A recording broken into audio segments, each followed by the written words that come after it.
இன்றைய முக்கிய செய்திகள். மாநிலங்களவையில் உண்மைக்கு மாறான தகவலை கூறியதாக மோடிக்கு எதிர்ப்பு. எதிர்க்கட்சித் தலைவரை பேச அனுமதிக்காததால் இந்தியா கூட்டணி வெளிநடப்பு. இளைஞர்களுக்கு வேலை வாய்ப்பு, சாலை மேம்பாடு குறித்து 110 விதியின் கீழ் அறிவிப்புகள். தமிழ்நாட்டின் முன்னேற்றமே குறிக்கோள் என்பதை ஸ்டாலின் நிலைநாட்டுவதாக அரசு பெருமிதம். நீட் தேர்வை ரத்து செய்ய வலியுறுத்தி திமுக மாணவர் அணி ஆர்ப்பாட்டம். மாநில உரிமைகளுக்கு எதிரான தேர்வு என நடிகர் விஜய் கருத்து.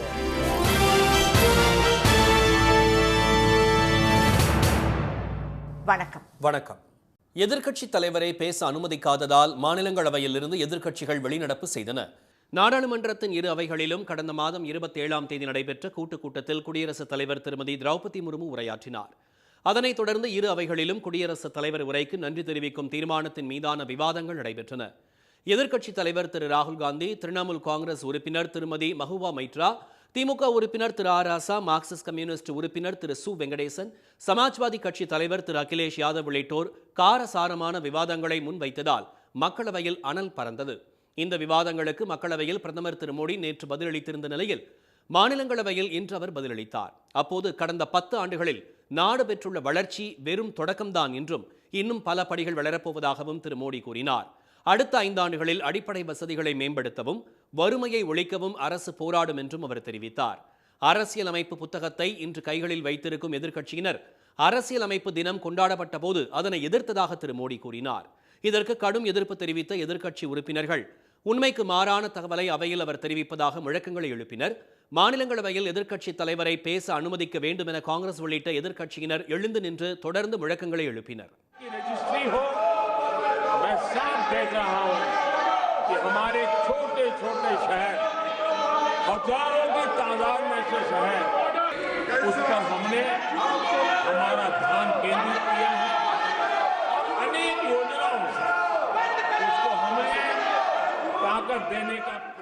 திரு மோடியின் குற்றச்சாட்டுகளுக்கு பதிலளிக்க வாய்ப்பு வழங்குமாறு மாநிலங்களவை தலைவர் திரு ஜெகதீப் தங்கரிடம் எதிர்க்கட்சித் தலைவர் திரு மல்லிகார்ஜுன கார்கே கோரிக்கை விடுத்தார். ஆனால் அதனை ஏற்க திரு ஜெகதீப் தங்கர் மறுத்ததை தொடர்ந்து மாநிலங்களவையில் இருந்து எதிர்க்கட்சி உறுப்பினர்கள் வெளிநடப்பு செய்தனர். முன்னதாக அவை தொடங்கியதும் ஹத்ராஸ் சம்பவத்தில் உயிரிழந்தவர்களுக்கு இரங்கல் தெரிவிக்கப்பட்டு 1 நிமிடம் மௌன அஞ்சலி செலுத்தப்பட்டது. நீட் தேர்வு முறைகேடு தொடர்பாக விவாதிக்க வேண்டும் என பிரதமரிடம் மக்களவை எதிர்க்கட்சித் தலைவர் திரு ராகுல் காந்தி கடிதம் கொடுத்திருந்த நிலையில் அது குறித்து விவாதிக்காமல் மாநிலங்களவையும் தேதி குறிப்பிடாமல் ஒத்திவைக்கப்பட்டது. பேரவை விதி 110 கீழான அறிவிப்புகள் மூலம் எப்போதும் தமிழ்நாட்டின் முன்னேற்றம் ஒன்றே குறிக்கோள் என சொல்லிலும் செயலிலும் முதலமைச்சர் திரு மு.க. ஸ்டாலின் நிரூபித்துள்ளதாக அரசு தெரிவித்துள்ளது. கடந்த மாதம் 20ஆம் தேதி முதல் 9 நாட்கள் சட்டப்பேரவை கூடி மானிய கோரிக்கைகள் மீது விவாதங்கள் நடைபெற்றன. இந்த கூட்டத்தொடரில் விதி எண் 110 கீழ் முக்கிய அறிவிப்புகளை திரு ஸ்டாலின் வெளியிட்டார். முதல்வரின் கிராம சாலைகள் மேம்பாட்டு திட்டத்தின் கீழ் கடந்த 3 ஆண்டுகளில் 16,596 கிலோமீட்டர் நீள சாலைகள் அமைக்க திட்ட அனுமதி வழங்கப்பட்டுள்ளதாக அவர் தெரிவித்தார்.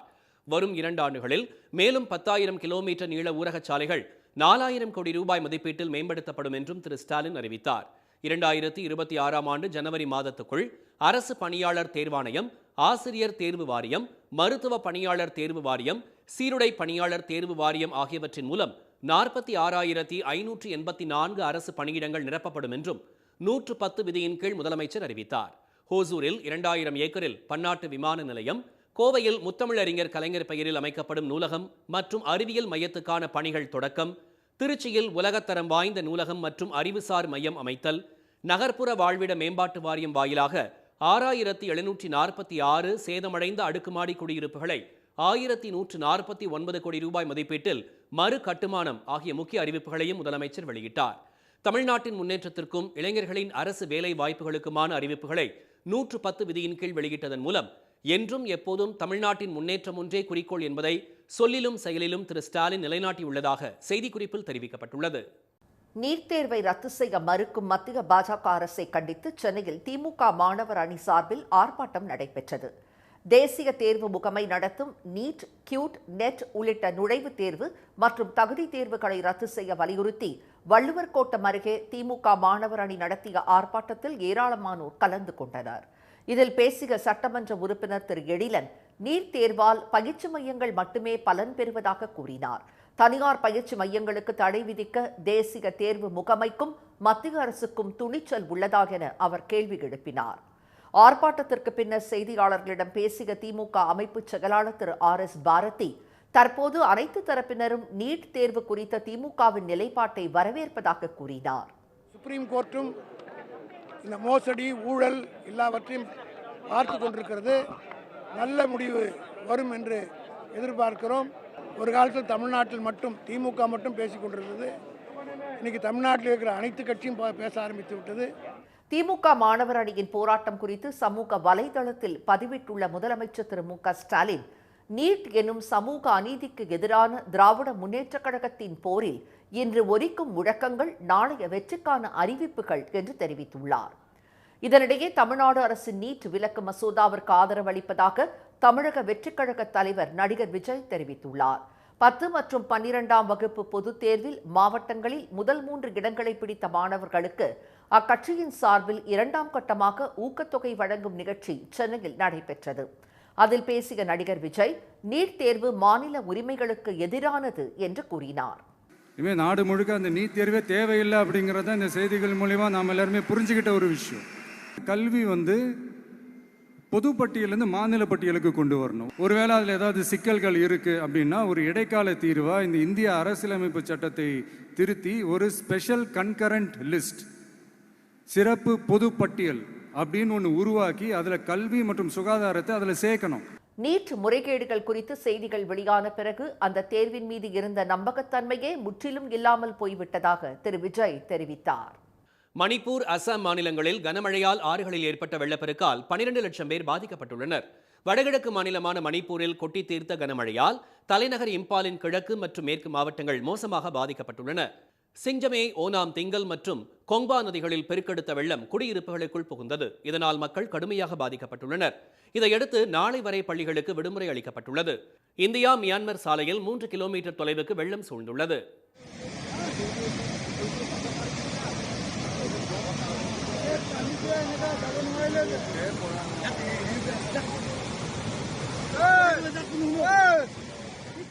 ஜரில், நம்புல், இம்பால், தவ்பால் ஆகிய ஆறுகளில் தொடர்ந்து வெள்ளம் அதிகரித்து வருவதால் இம்பாலின் கிழக்கு, மேற்கு மற்றும் பிஷ்ணுபூர் மாவட்டங்களுக்கு வெள்ள அபாய எச்சரிக்கை விடப்பட்டுள்ளது. இதனிடையே அசாமில் தொடரும் கனமழையால் லக்கிம்பூர், கரீம்கஞ்ச், திப்ருகர், தின்சுகியா, லக்ஷ்மிபூர் உள்ளிட்ட 23 மாவட்டங்கள் தண்ணீரில் தத்தளிக்கின்றன. மாநிலத்தின் முக்கிய நதியான பிரம்மபுத்திரா மற்றும் அதன் துணை நதிகள் என 8 ஆறுகளில் அபாய அளவை தாண்டி வெள்ளம் பெருக்கெடுத்து ஓடுகிறது.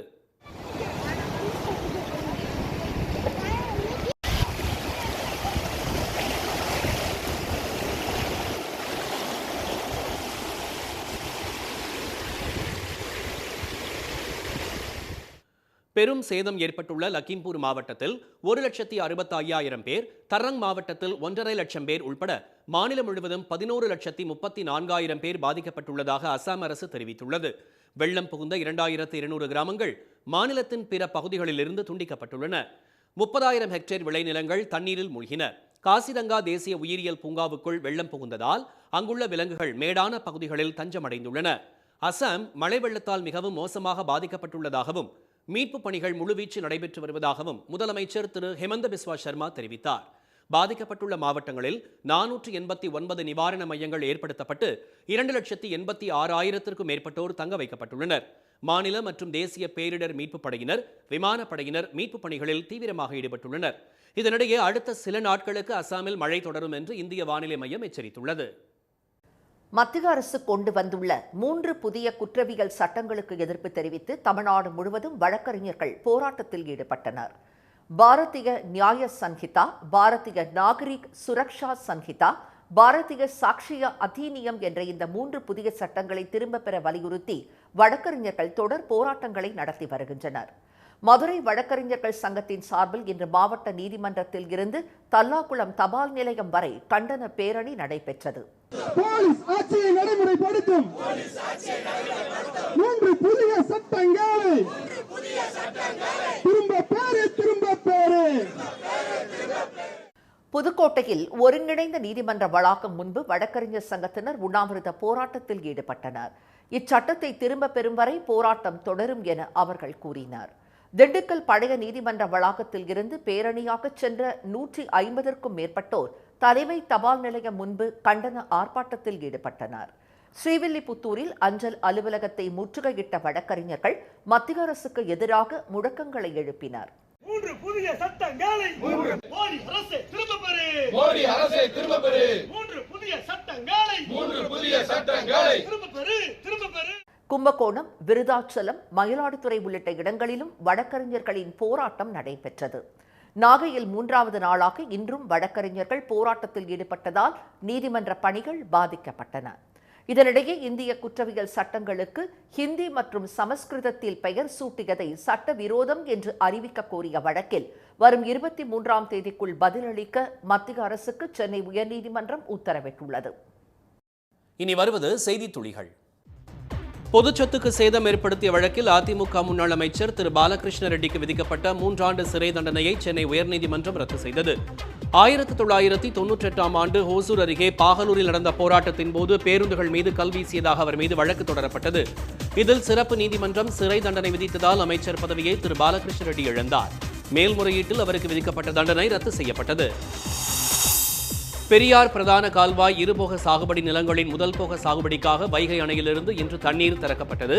மாவட்ட ஆட்சியர்கள் மதுரை திருமதி சங்கீதா, தேனி திருமதி சஜீவனா, திண்டுக்கல் திருமதி பூங்கொடி ஆகியோர் தண்ணீரை திறந்து வைத்தனர். 45 நாட்களுக்கு வினாடிக்கு 900 கனஅடி தண்ணீர் முழுமையாகவும், அதன் பிறகு 75 நாட்களுக்கு தண்ணீர் முறை வைத்தும் மொத்தம் 6739 மில்லியன் கனஅடி தண்ணீர் திறக்கப்பட உள்ளது. இதன் மூலம் 3 மாவட்டங்களில் 45,041 ஏக்கர் நிலங்கள் பயன்பெறும். செங்கல்பட்டு மாவட்டம் பெரிய இரும்பேடிலிருந்து கல்லூரி செல்லும் பழங்குடியின மாணவி நதியாவுக்கு முதல் நாளில் அப்பகுதியினர் மாலையிட்டு ஆரத்தி எடுத்து வழியனுப்பி வைத்தனர்.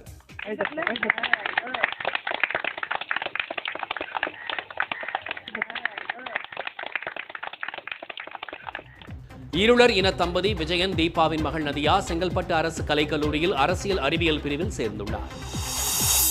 உலக நெகிழிப்பை ஒழிப்பு தினம் இன்று கடைபிடிக்கப்படுவதை முன்னிட்டு புதுக்கோட்டையில் பள்ளி மாணவர்கள் பங்கேற்ற விழிப்புணர்வு மாரத்தான் நடைபெற்றது.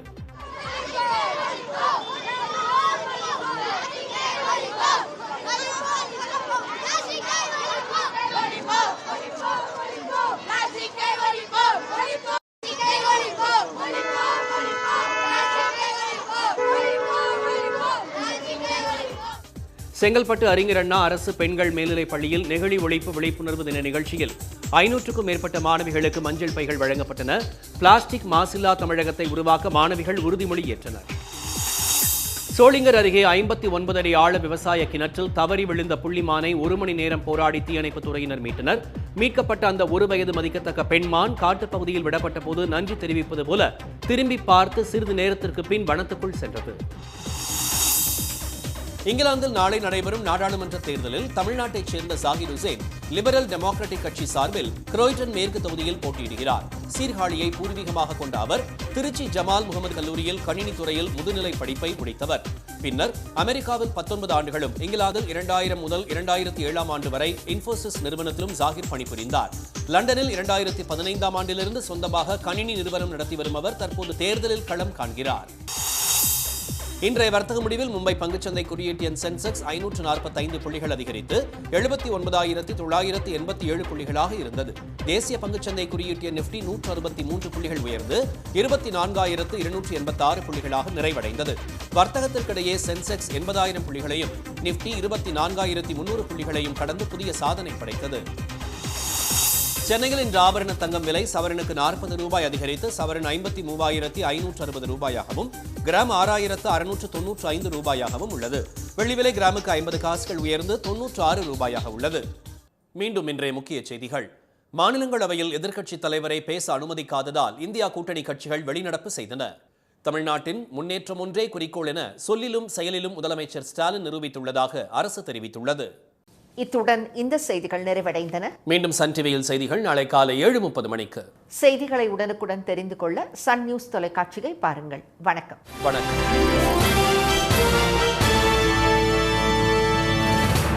உடனுக்குடன் செய்திகளை தெரிந்து கொள்ள சன் நியூஸ் பெல் ஐகானை கிளிக் பண்ணுங்க.